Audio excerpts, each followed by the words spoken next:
everyone. Thank you for tuning in. Today's recipe, I will show you how to make smoking goat's meat jollof rice. I am Rosie. You are welcome to my kitchen. Here I got some goat meat I will be using. I will start by seasoning the meat with some diced onions, diced pepper, garlic and ginger paste, salt, bouillon powder, curry powder, thyme. I'll stir to combine everything together, and I'll be leaving the meat to marinate for at least 30 minutes, and then I'll put on the stove and leave it to steam cook in its own juice without adding water for about 15 minutes. So after marinating the meat has been steam cooking now for 15 minutes on a low heat. So now, and the meat has produced its own juice, I'll add enough water and then cover the goat meat and leave it to cook until the meat is tender. Here I have tomatoes, peppers, garlic, ginger, onions. I have them nicely cut, arranged in a baking pan, and this will be going in the oven. I will season with salt,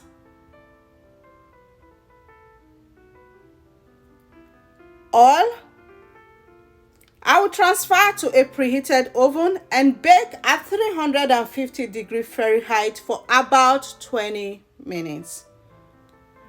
20 minutes later, they are out of the oven. As you can see, the bell peppers has this burntness on them, and that is what I'm trying to achieve. This will take the jollof rice to another level of deliciousness.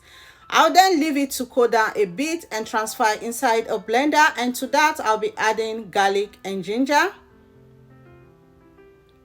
and I'll blend without adding water. You can also boil the tomatoes and peppers before using it, but baking it in the oven takes it to another level. So here I got the goat meat. The goat meat is been cooking now for a while, and the goat meat are ready. I will then cut them into bite sizes like so before frying. Next, I will pour the stock into a strainer and then strain the stock as well.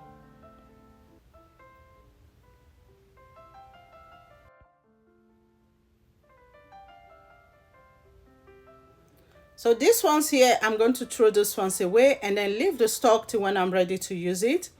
So right here I have tomato paste, butter, oil, bay leaf, thyme, curry powder, bouillon powder, nutmeg, and salt.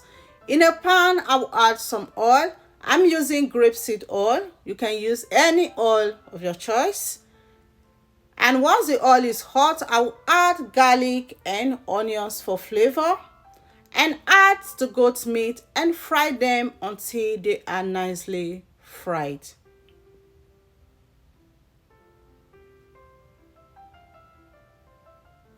So once the goat meats are ready, I'll take them out of the hot oil and transfer them to a strainer lining with a paper towel.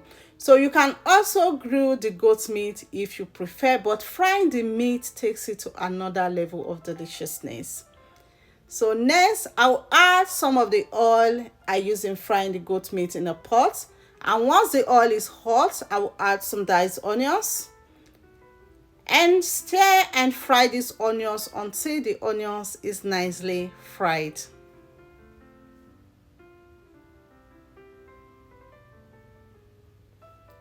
Once the onions is well fried, I will add tomato paste. I will stir and fry the tomato paste for about 5 minutes on a low heat. So, and it is well fried, it will look like so. So next, add the blended tomatoes and pepper. I will rinse the bowl with some water and then add it to that. I will season with curry powder, bouillon powder, salt. I use pink salt. Pink salt has lots of health benefit, but you can also use any salt of your choice. I'll cover and leave it to cook on a low heat so it doesn't get burnt. So here is the rice I will be using, and it's time to wash the rice. To that, I will add salt, hot water,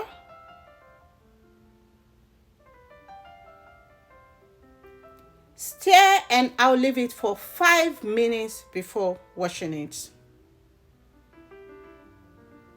So it's been 5 minutes. I will then run the tap because I don't want to get my hands burnt, and then strain that out.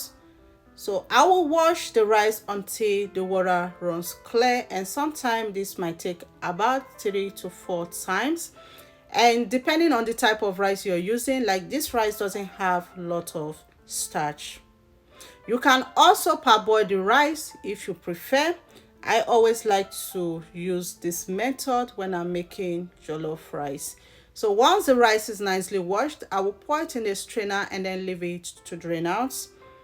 And this is the rice I use. You can also use any rice of your choice. So the stew is been cooking now for a while. As you can see, the oil have started to settle on top. That's an indication that the stew is nicely cooked. I'm gonna take out some of the stew before adding the rice because I don't want the stew to be too much. I want to control the stew that are inside the rice, and too much stew is going to make the rice to start getting burnt fast before the rice is cooked. So next, I'll add in the washed rice.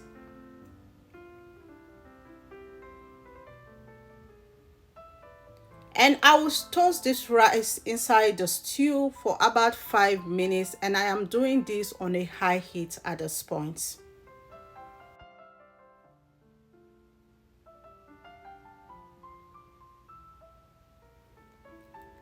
I will add bay leaves, thyme, and I'll grate in some nutmeg.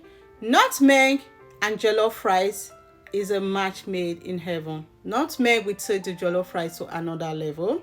I will add in the goat meat stock and stir. You can also use dried thyme and bay leaves as well. Next, I'll add hot water, and the water should be almost the same level with the rice. Rice get cooked with steam. You don't need too much water to cook your jollof rice. Next, I will add some of the stew I took out earlier on back, and I'm putting that on top, and I will just stir it like so without taking it all the way to the bottom. If not, the rice is just going to start getting burnt fast. At this point, I will taste and adjust the seasoning if needed, and I'm going to reduce the heat to low heat at this point.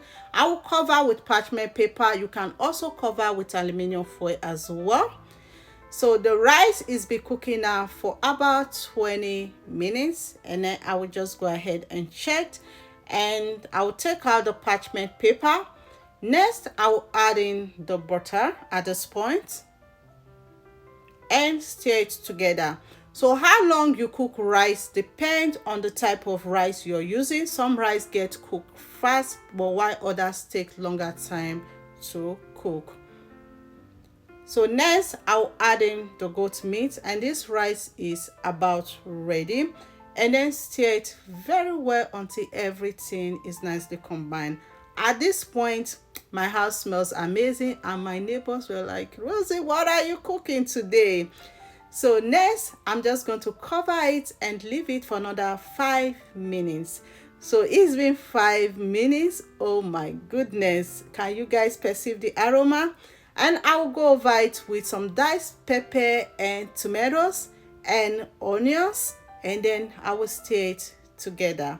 And at this point, I'm just going to turn off the heat. The heat from the rice will cook the peppers and tomatoes and onions, and this rice smells amazing, and it was super delicious. The rice is ready. If you enjoyed this video, please give the video a thumbs up and share it. Follow me if you're not already. Thank you all so much for watching. Remain blessed. I will see you in my next video. Bye.